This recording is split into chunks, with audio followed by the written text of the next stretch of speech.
All right, so here we are, Learning Counsel, with the Omni-AI Alliance. I'm Leilani Cawthon, CEO and publisher, and I started the Omni-AI Alliance because there was a definite need for people to understand AI as an infrastructure. It's not just a tool. So that's what we're going to talk about today. And I have with me Roland Antoine, who is almost an expert now in AI, right? Would you say you're kind of mildly getting there? Since it changes almost every day, keeping up, yeah. Um, my expert knowledge can change from day to day if I'm not staying on top of it. But let's just say I know a lot of stuff about it now. How about that? Yeah. Yeah, there's a lot to know. Well, let's talk about what there is to know, but let me just start this out for this conversation because what I'm running into as I talk to educators, and I just had another call with a senior administrator today in a district, the concern is human. What really is the conversation is not what we're going to talk about today, which should be the conversation, which is it a tool, is it an infrastructure? The conversation is almost entirely about well, the kids learning, and are they going to lose the ability to think for themselves? And how do we cause them to learn with AI? How do we get the teachers to teach with AI? Those seem to me rudimentary, but it's where attention is going right now. What are your thoughts on that, Roland? So, I think the first thing we need to understand that if the person asks that question, if the only thing that they've experienced is generative AI, then yeah, that is a thought they might have because generative AI is actually designed to reduce cognitive load. It's designed to create a presentation for me without me having to use my brain as much as I would normally. Hmm. Um, the, that said, there are tools out there, some of them still probably in development, that would interact with the student more as a tutor or coach than the way generative AI works, where generative AI is designed just to give you an answer or to give you a picture or to give you a graph or to actually do that cognitive work for you. So the when that question gets asked, the question is, what have you actually experienced with AI? If it's only been this kind, you need to understand that um, there are other um, options out there that will actually um, interact with your students in a more instructional manner. Because I think that question gets asked by people who have not encountered AI that can do that. So I would, and also, we're also talking about what most people have experienced being in just generative AI. This is early in the game, right? Yeah, yeah. Um, there are other developers out there working on things that would work specifically for education and work better than, just allowing your teachers to have access to generative AI. Because while that can be a good teacher tool or a good administrator tool, Hmm. um, it's not a tool for learning for students. That Yeah. um, that remains to be seen. And like I said, there are people out there working on those tools now or building tools that will work in an instructional manner now. So um, that's the answer that I would give them is you can't just say, AI is going to, is going to reduce my students' cognitive load. They won't be able to think of themselves. No, that's not the answer to the question. The answer to the question is there are tools coming that will actually challenge your students intentionally. But Yeah, that, and go ahead. it's just understanding how that's going to happen. I mean, I really don't know any other way to get people to be more aware of what AI is and can do other than they just need to use it themselves. They Yeah. need to figure out a task and do it. There's still people out there that don't realize you can have it do spreadsheet work for you.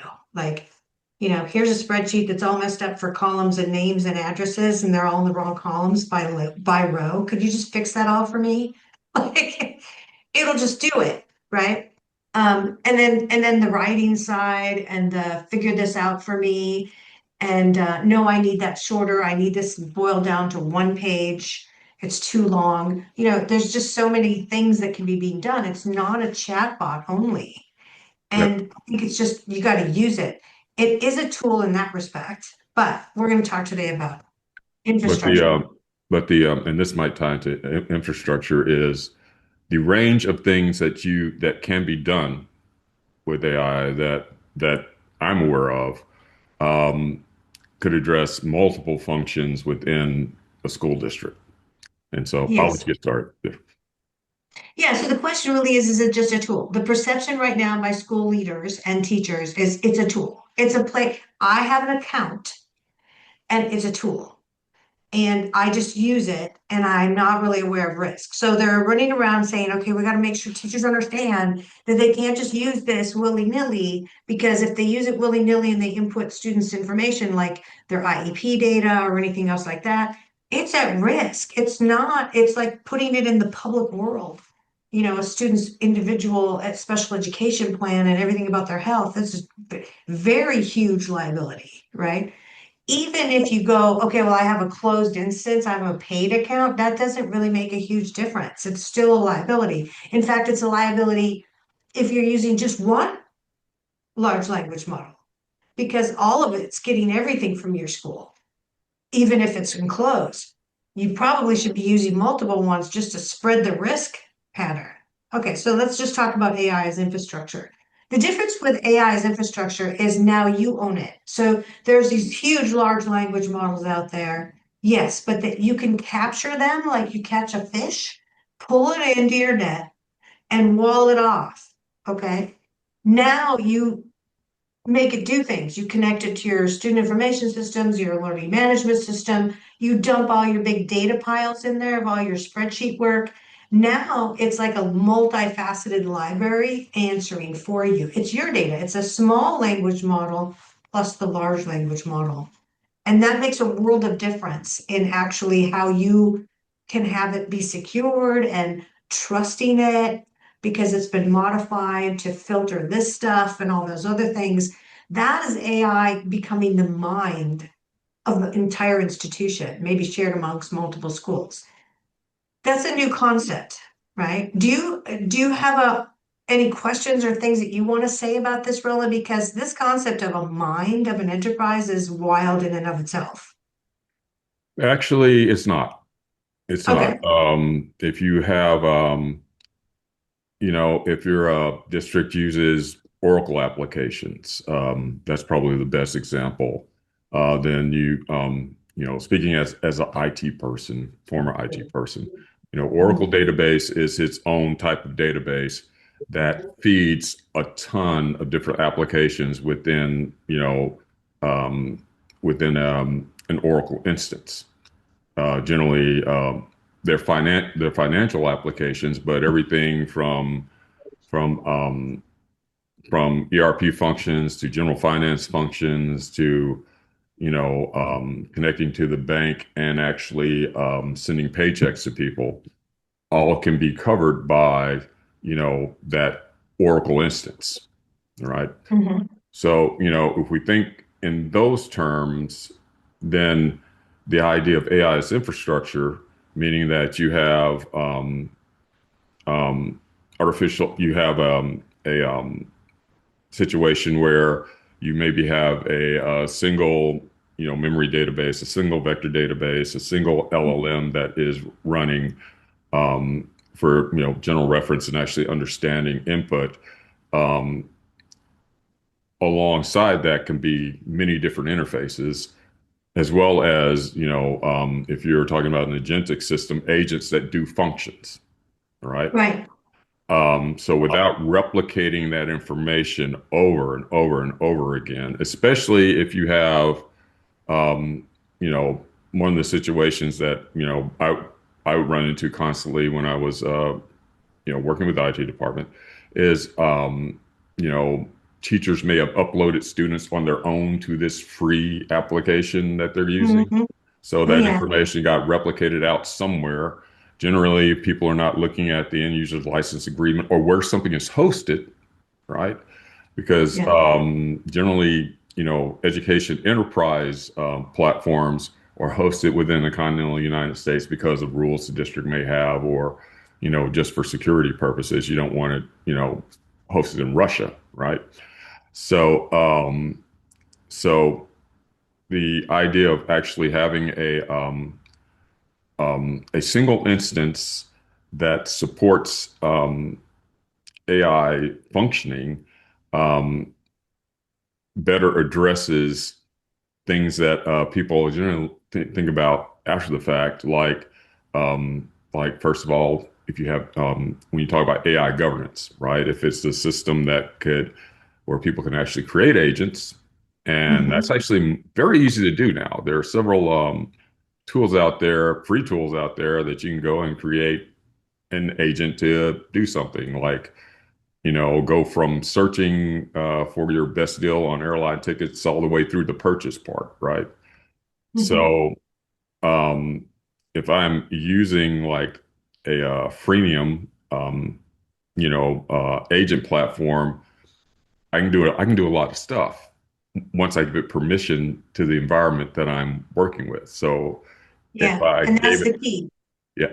If I had linked Yeah. it to to my enterprise, Google or Microsoft account with the district, it has access to be able to go in, find things, and do things because I gave it that permission.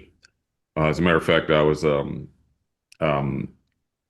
there's an agent-based free site called Incredible.ai that I played with and had it clean up my Gmail inbox, right?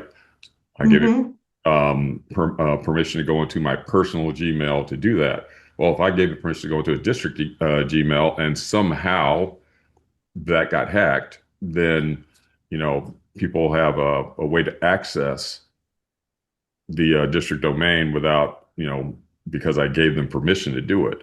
So Yeah. that's when we start talking about governance, right? We want to be able to understand what is being created. We want to be able to understand what is it connected to, what information it's accessing, and actually what it's doing with that information. Um, unless you Yeah. have This an is serious. hmm? Yeah, that's serious because you're just laying out how it backdoors into everything, right? Like it could. How it Hmm. could. I'm not saying that it will. I'm just saying how it could. Um, Yeah. so the idea is to behind AI's infrastructure is to have kind of an enterprise platform that works the same way as any district domain would work, right? You got your Google or your Microsoft domain. This would be a domain where you know whatever you're doing with AI would exist. Um, where you could understand what information is being used, what's being accessed for, and what it's actually doing. So, Right. especially once you bring agents into it. Um, Yeah. Well, and let's show this what so people understand what we're talking about, and then I want to come back to you for a little minute. But I'm showing a slide right now on what we think of as the maturity scale in the Omni-AI Alliance, right? So it's at the bottom, it's the consumer commercial AI, right? Just general purpose, broad audiences. What we're talking about right now is it does pose risks. I don't want to say 100%, because obviously those companies have vested interest in not letting it be risky to everybody, but it is in terms of it's learning from everything you give it. Um, yeah, which could also mean nefarious characters could take that information, triangulate, and create some sort of other thing to find you or use data about you or your enterprise or whatever. And then above that is the Office suite plus Gen AI. So everybody that has Microsoft, like I do, also has Copilot automatically. And if you use Copilot, it can access all your documents already, right? So there's a certain thing, because you have a license with them, it's already doing stuff, right? So that's already happening. I don't know what that really means all the way around, but then you've got the framed agent generative AI platforms. So Brain Freeze, Magic School, School AI, those things have created a school faceplate so that it's functioning to do specific types of things like build a lesson plan and then distribute it to the students. It's not quite, they're not LMSs, learning management systems, and they don't do the things a student information system does. They just sit out here and do the agent already pre-framed, which you could do yourself, Yep. but they build it so that it's nifty and easy for what your job is. So, and those are everywhere in every market. And then above that is learning management systems themselves having generative AI to build lessons inside their structures, which, if you already have a learning management system, that's better than just having another system to do what the framed agents do. But above that, into enterprise intelligence, what you were just talking about, is not just generative AI, but also other types of AI. So time AI, diffusion AI, the type that makes pictures and videos, computer vision AI, the kind that drives Tesla's cars, right? So those are the other types of AI. And when you add in robotics that are going to be coming in to an enterprise sort of mind arena, and you're orchestrating between the data that is your data and the data that's in the learning, the large language model and the other stuff that you have. And then eventually you're going to want secure exchanges for like student badges and grades and things that go out to individual AI user shells. That's a personal shell, everything I've ever chatted about as myself, all my grades, all my everything. And then I let my little shell share out to others what I allow it to, but nothing else. That's coming because it's already happened in other markets. So I'm just painting the picture of where this is going. And then I want to just say this thing. I introduced you as like an AI kind of an expert kind of a guy, but you also worked in schools and districts. So I just want to bring that up. You were in Dallas ISD in IT, and then also at the state of Texas for quite a while. Yeah. Yeah. Yes. Yeah. So, and that's where, so there are a couple of, it's like, why should I be concerned about, enterprise AI or AI as infrastructure? There are a couple of reasons that you kind of pointed out, and I'm going to reiterate this. If you want AI to do more than just be a generative platform that makes lesson plans and presentations for teachers, if you want it to do more than that, and there are AI platforms that do more than that, and you want it all kind of in a way where it can be audited, and I'll get to that in a second. But if you want to do more than that, then you are going to have the idea of a system that is operating, like I said, the way Oracle does, right? You have kind of this backbone and all these applications able to do all these different things.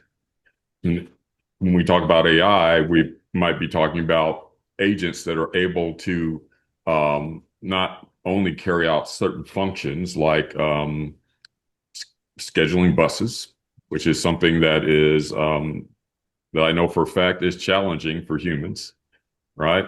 Or absence monitoring, right? Or attendance management. I remember at one point telling one company that I wanted a system where when the principal walked into his office, through an Alexa or some other device, basically told him verbally what he needed to pay attention to that day. Because when you're an administrator on a campus with 1,000 students, you're going to miss some things if you're having to hunt in spreadsheets to figure out what to do every day. Right. So, using AI to be able to immediately move people who interact with students to that point of action rather than having them hunt for what they need to do. And then, of course, the whole idea of tutoring, which involves your making sure that what is happening with the student is aligned to the district curriculum or the state curriculum. Also, it is interacting with the student in a way that is not problematic. Right. And Hi, and Lindsay, by the way. Yeah. and then just the idea of being able to track progress and the teacher of the student being able to go in and find and see what's going on as well as modify what needs to happen. So you Right. We got were painting I'm go sorry, ahead. Roland, go ahead. Well, you're painting a picture of how the workflow in any one job in education is parts of functions, right? Yeah. And I think what you just painted a picture of is AI is going to go way beyond what I'm showing on the screen right now. It's going to go beyond just lesson building and Yes. something kids do, right? Like that's interesting, and we need to worry about that a little bit. But where AI is really going to go is it's going to touch every part of what education does. It's probably going to rearrange a lot of it. And that reality, until you understand it, you aren't going to even be able to answer the other question, which is how do we use this with students and how do we do this with teachers? Because that's not actually the end game.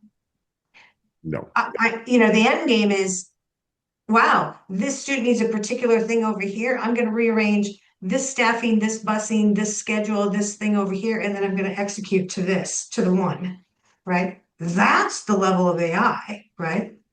This That, this student, like there's a notation that AI comes back to the administrator, the teacher, or whoever's got that role and says, hey, this student is just, they're just chatbotting all the time. Should I up my game with them? Should I like cause more critical thinking with this child, right? Like, should I make them think? Well, yes. Okay, let's just do that now. I mean, you can, if you have your own infrastructure, you can have caused it to automatically be doing that in everything.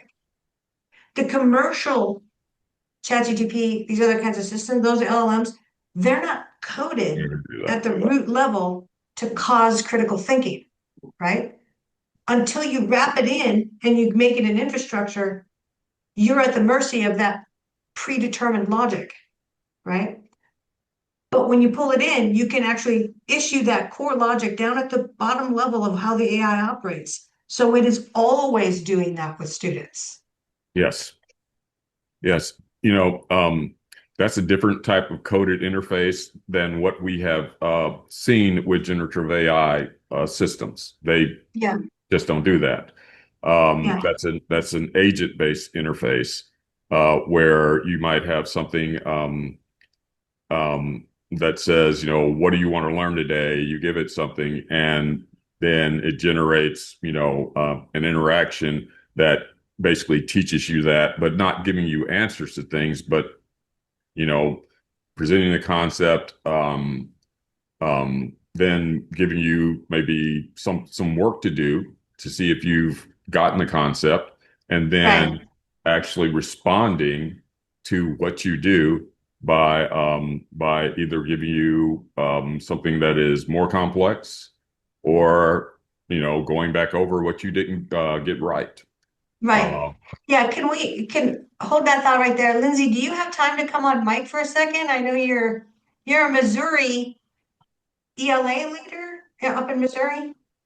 I'm a special education teacher, actually, Okay. but I'm doing I sit on the AI committee. I was just awarded a grant last summer that I'm doing like some action research that I'm leading a team for, um, and just doing a bunch of I present nationally about AI in the classroom and some of the different tools that I've seen, some of the different ways that I use it, different ways to have students use it, and I've just done lots of, I just love AI. So So do we, me and Roland. Okay, good. So this conversation then is about moving up from the tool conversation to an infrastructure conversation.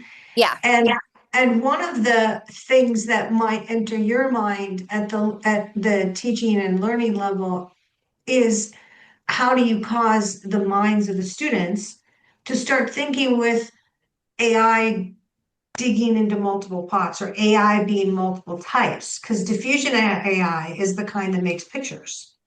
Mhm.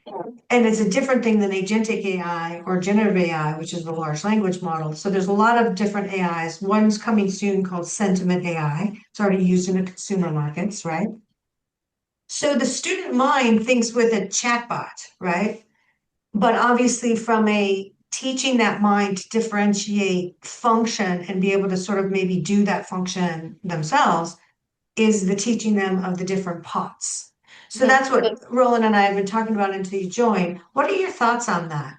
Like, do you hear any of this at your level with the students? Okay. Not with the students. I mean, I hear it at like I don't even know that I would hear it at like an educator level if it wasn't for some of the things that I do and some of the things that I personally seek out.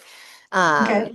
So I don't know. I think a lot of educators even just think that AI is ChatGPT. Like they just think like AI is That's, ChatGPT or AI is Diffit, this tool that I'm using, or Brisk. I don't think that they understand that there are so many different types of AI that are broken down into so many different buckets, and I don't think they understand the different ways to use them. And I think one of the things that I'm really personally interested in thinking about all of this is like there are so many things that so many districts that can't afford tools, right? They just can't.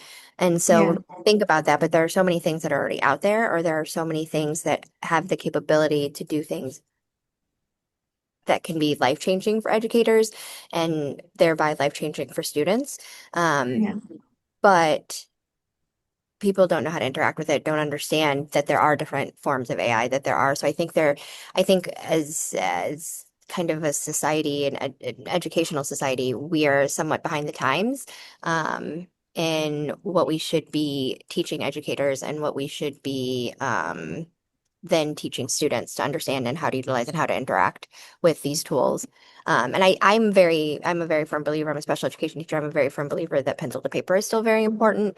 Yeah. And that, you still have to teach these basic skills and you still have to do A, B, and C before you can even get to D. But I think we are behind the curve and that ultimately we are hurting kids and the kids who are graduating today are going to be expected to use these tools and understand the different types and we aren't even having those conversations with them.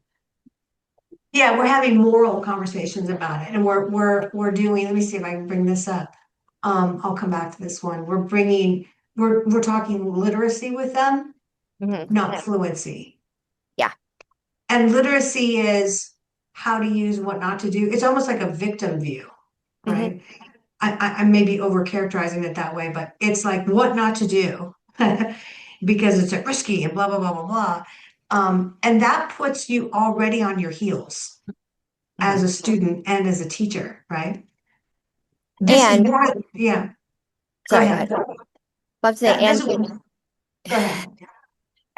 when we're talking about critical thinking, I think that you can teach critical thinking in such interesting ways using AI, and that I feel like I teach English, and so a lot of my partners just completely don't even want to engage, don't even want to have that conversation. And so I think that that's just also not logical. And should we just should we just use AI? No. Should we just do this one thing or just use this one type of AI? No, like we should be using it all. We should be teaching kids how to use it responsibly. We should be teaching them different kinds of AI, how they can use it, why they should use it, when they should use it, and then be using it to help them think critically. And like even thinking about when we think about this generation of kids, they're going to have to encounter things that we never had to encounter and understand, is it real or is it AI, and be able to distinguish the two. And it's, deep fakes are very real and very realistic. And so if we're not even engaging in those conversations with kids, they don't know, they don't understand. And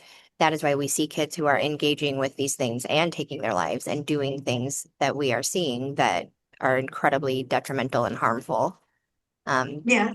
to Yeah, them. and I think that's the number one reason for us to keep pushing this discussion about you got to make it your own infrastructure. As a Yeah. school, you got to pull it in, you got to run control Yeah. because your liabilities are literally off the charts. There's literally life in danger. Um, So from that perspective, it's huge. Let's talk about this as sort of a last point for us to kind of go over. I think how much more time we have left? Oh, we have quite a bit. But this is what you just touched on, and I think I want to also hear Roland's view. The social emotional dependence, this is a recent national survey, is already showing that students are depending at 60%. And and then I'll go to the second point. When I think about that, it's very understandable why, because publicly announcing you're struggling with something is already an ego issue. This is going to get worse before it gets better. This is like Rome is burning. We need to go put out the fire right now. What are your thoughts? Roland, you go first, and then I'll come back to you, Leslie. So the first, I guess, the first point that needs to be made is that, you know, the AI that students are interacting with Mm-hmm.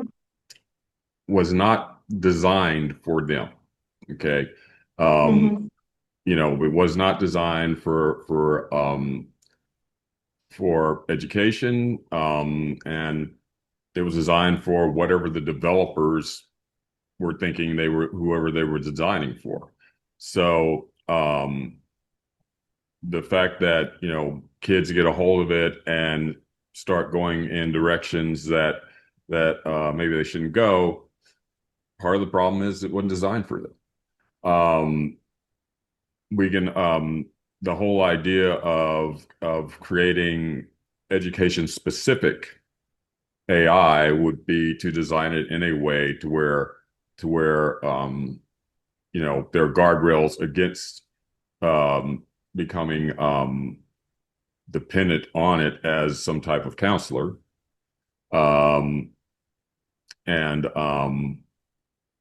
the interactions that it has with students are very specific and prescribed. Like, for example, you know, an AI that only responds in questions, right? So the way that it teaches a Yeah. student something is by Mm-hmm. basically, you know, Socratic questioning. Yeah. Socratic questioning or mediation, to where it's not going to give them answers, but it's going to guide them towards how they find solutions to whatever it is they're trying to do.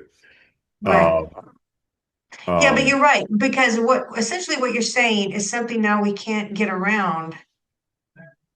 Even if we have infrastructure we pull in and control internally for students, and we try to tell them, don't go to those outside AI places because it's dangerous for you, they're still going to do it yeah. because it's free. Um, But if they have a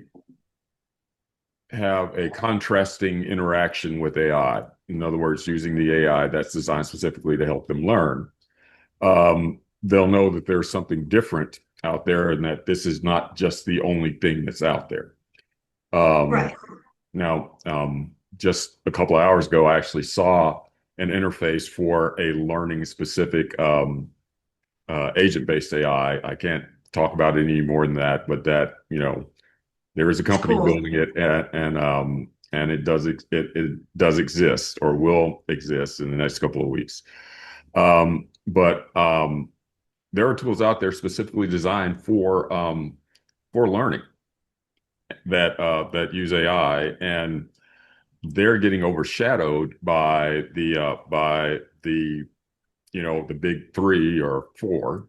Um, you know, The big brands, yeah, yeah, that are huge that and actually are the underbelly for a lot of the others, yeah, right? and they're Um, designed for adults and professional people. They're not designed right. for use in a learning environment.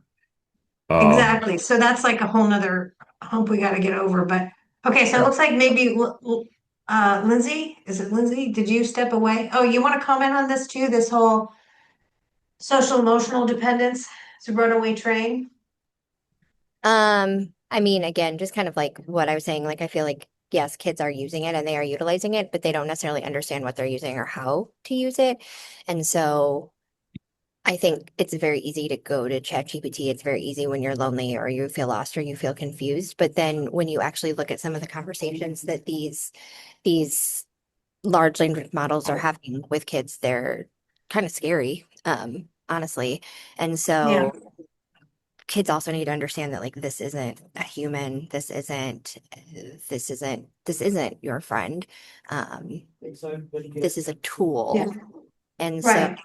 there's just a lot of different pieces that I think we as a society are kind of failing kids at. And to be fair to that, like if you think about technology in the past and the way that it has come about and the way that it has kind of evolved, there's been time and there's been the ability to adapt, whereas there's been no ability to adapt. It's been jump on, and even once you're on, like you're about to fall off. So I think there's such a large disconnect, even I think from adults, with a lot of AI practices and AI systems and AI tools, that it's hard when you don't understand it yourself to be able to really support and push students forward. And I think what I'm starting to see is that there's a lot of districts that are really starting to try and get on top of it and figure out how to utilize it with students and how to teach students. And so that's positive, but I still think we're just behind and we need to catch up with the times because it's already there and we're already seeing the impacts of it. And I like the idea of like having some sort of a system in place that is safe for kids to use, that parents can be aware of too. Control. Yeah. That Yeah. parents I mean, Yep. AI is forward enough that it should be able to identify somebody struggling. I mean, that's what sentiment analysis is. There's already AI for that. yeah. Okay, so let's talk about this other point, you guys, and that's this bottom bullet point, AI's structural impact on jobs. So this is according to the World Economic Forum, estimated 92 million jobs worldwide are projected to be displaced. Those are legal jobs, writing jobs, the whole journalism field. I feel this because we can do articles in 20 minutes that used to take 4 or 5 hours, right? All of the research pulling, the vetting of the research, piece of cake. I mean, it's literally minutes away. Most of the healthcare forms, which are employ a huge swath of people, all of the spreadsheet admin work everywhere, including schools and districts, it's a huge amount. So the thing about this is that this generation, even with mild interaction with AI, realizes it's not only something they lean on, it's also a foe. This is a huge anomaly. They know they're going to graduate to an AI world and AI will take a lot of jobs. They have to be something other than their parents were, and they're struggling to know what that is. And I don't think schools are necessarily at all addressing this for the huge surge and desire for trades, for I still want to use AI, but now I want to use it to prototype and I want to use it to figure out ecological sustainability locally, and I want to do crafty things. There's still like, let's graduate them to college with STEM, and the STEM kids, what is it like, some 80% of them can't find employment that graduated with a full STEM master's. So we're in trouble, and we're in trouble now, but they're thinking with it as it's my friend, I'm going to chat with it and it's going to be my social emotional support. It's also my enemy. I mean, this is a recipe for insanity, right? My friend, also my enemy.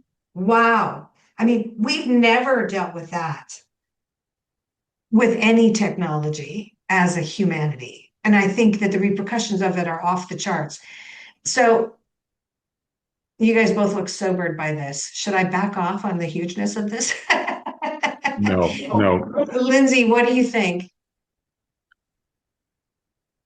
I agree with everything that you're saying. And that's why I think too, I think that AI is going to take jobs, but I think it's also going to create different types of jobs. And that Oh, it'll definitely also create, yeah. I think it's very important that we keep our finger on the pulse of what that is and look at it and then make sure that we are preparing future ready kids. And I don't know that I would say every school isn't doing that. Like, are we behind the curve? Yes. But I do think there are some really great things in place. And there are some great schools that are doing some pretty fascinating, amazing things. And so, the key is to get that everywhere. Yeah, yeah, make people aware. I think awareness is going to be huge. Okay, Roland, what are your thoughts on this? Because I'm going to go back to that juxtaposition. It's a love-hate thing that's dangerous. It's actually, if you think I love this person, I hate this person. This is wow. I mean, if there's a person, it's AI. I love hate. That's like a recipe for insanity. So the the issue with STEM and job preparation actually pre-existed this surge of AI.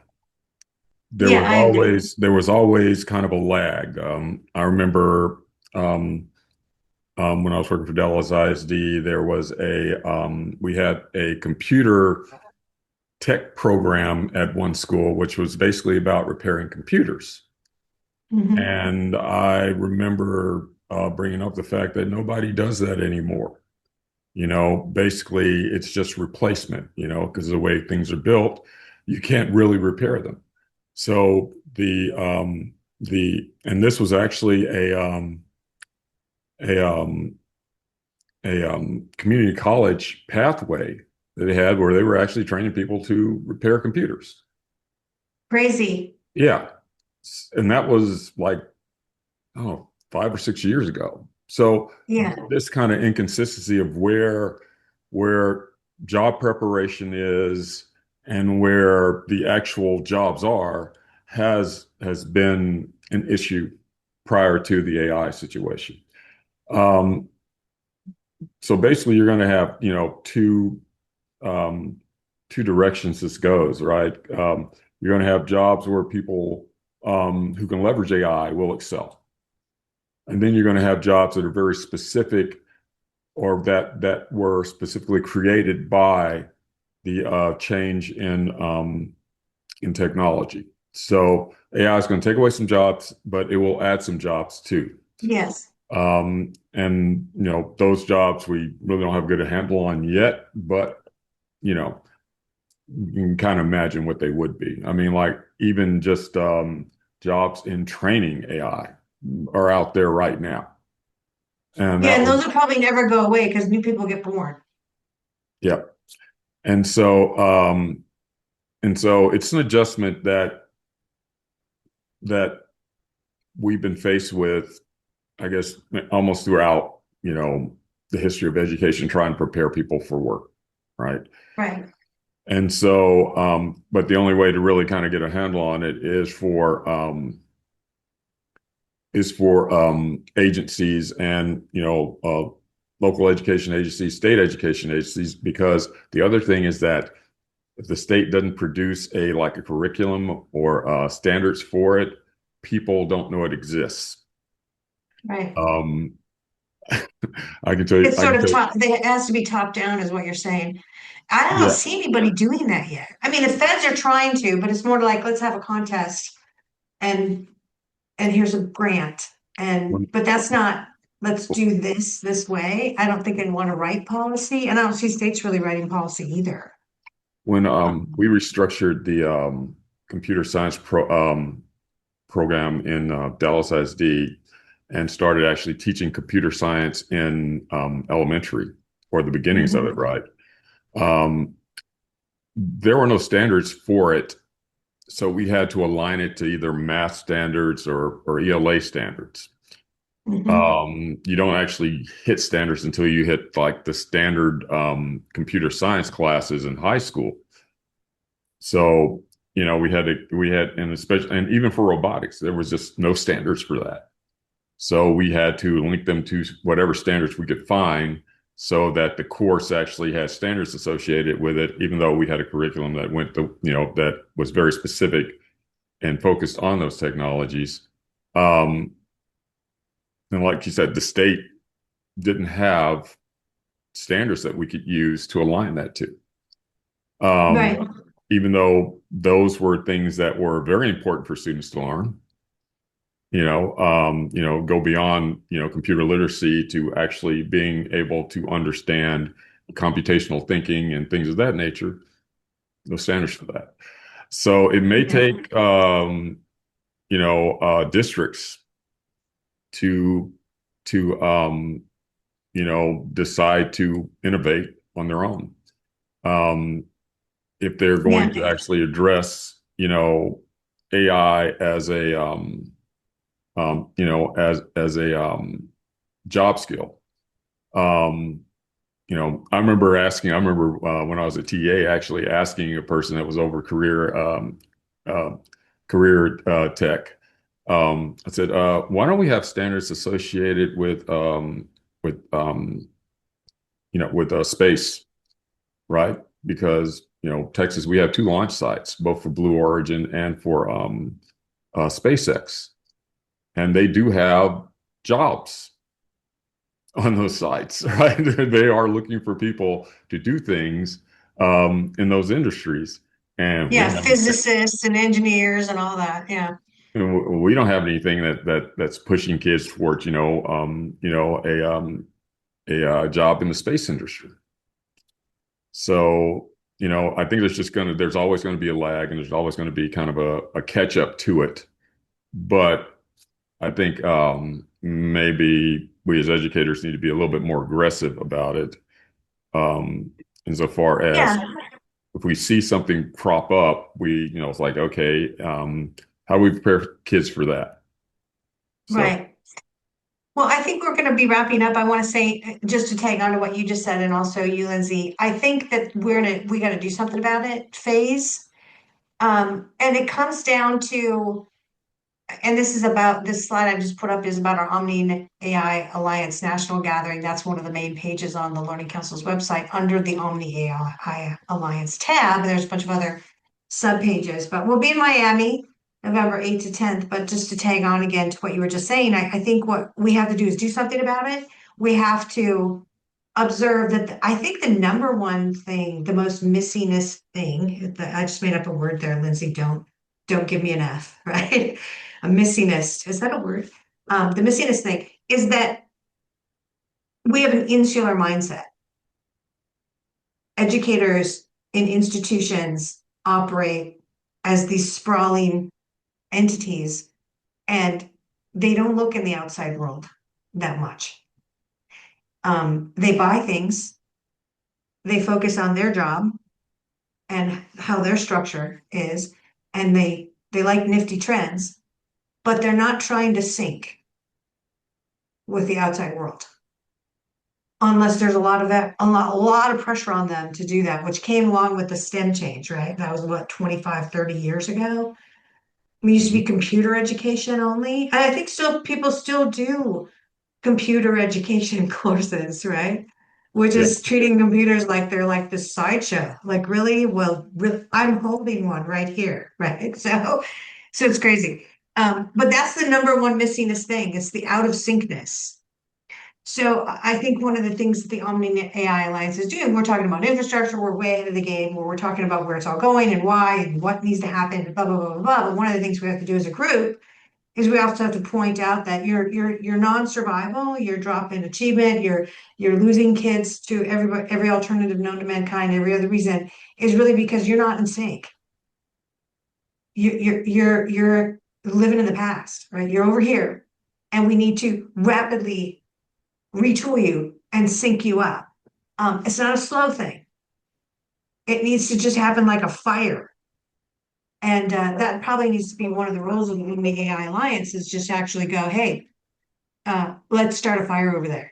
Let's do it right now. I'm gonna be called the fire starter. This is my new nickname. I can see it coming. Lindsay, any final comments? Thank you for being with us. It was awesome.